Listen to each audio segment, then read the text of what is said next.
What's up mga master? So ngayong hapon na to, bale, ito yung first vlog ko na gagawin dito sa Bicol dito sa amin sa probinsya. Yan, mainit. Sobrang lakas ng init. So yung gagawin na ko ngayon is maglalagay ako ng step mat. Di ko alam kung tawag dito Step mat dito sa aking click. Yan. Kasi ito yung iniwanan kong motor dito sa probinsya. Yan. Version 2 ng click 125. 125 lang to. So ayun, naglalagay ako ng step mat dito kasi kung titingnan nyo puro nagasgas siya. Nga siya gasgas ito. So dito gusto kong lagyan kasi napapasok dito yung battery ng mga buha-buhangin.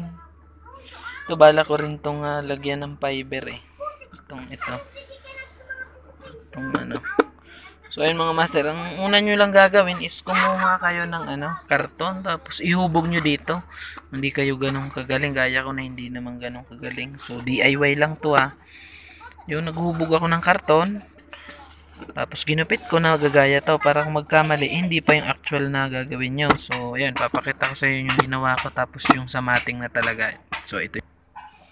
So ayan siya mga master, ito yung hinubog ko dun sa step board niya sa aking click 125.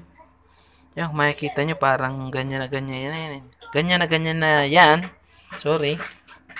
Tapos, ang lalagay ko ay ito. Hindi ko alam kung anong tawag nitong mat na to may nabibili naman ito sa na mura lang to. Mga 150 lang siguro to nagkataon lang talaga gusto ko mag DIY kasi nung bumagyo, ito yung mga bubong dun sa kubo na kinakainan namin. So sayang naman itapon, nagkapunit-punit kasi. So gusto kong lagyan ng step mat, yun yung naging parang content ko nito na nagustuhan ko ngayon sa first vlog ko kasi nagagasgasan nga yung motor. So ayun, gagawin nyo is ilapat nyo lang tong ginawa nyong natutunan ko lang din to sa paglalatera puro para iwas mali. So ito yung karton, ilapat nyo dito. Yan. Tapos, lagyan nyo ng para masuga. Ito, pwede naman yung ballpen. Ayan. So, ayan mga master, gugupitin ko muna to para malaman natin kung ano yung magiging kalabasan. Gupitin ko muna. So, ayan na siya mga master. Ang ginamit ko dito pang gunting Siguro maganda cutter. So, sa inyo na lang yun. Kasi tingnan nyo, hindi gaano siyang pantay. Pero, parang na rin siya. DIY lang naman pero nasa inyo na kung pagagandahin nyo.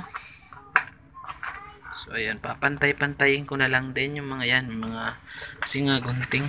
Ayan. Alam ko may parang pampakinis dyan so kinis-kinisin ko na lang ng gunting para mawala yung maganda yung looks. So, alam ko tinutoks nila to So, bubutasin nyo na yung step board nyo yan. So, kinisin ko muna mga master bago ko ilagay dun sa aking motor. So, ayan mga master, ito na nakalagay na siya dito. Ayan. Nasa inyo naman yan. Mas maganda siguro, lagyan nyo ng pandikit or nakatoks. Pero para sa akin, parang pandikit na lang siguro. Kasi bubutasan mo, mapapasok yan sa ilalim. Tubig. Ayan, para iwas lang. Ayan tingnan nyo may mga buha-buhangin. Pupunta kasi dun sa may battery. Yan. So, ayan. DIY ko. Tapos na yan. Trade nyo na lang sa inyo. Lagyan nyo pandikit or nakatoks or nakatornilya. Pwede siguro. Washer.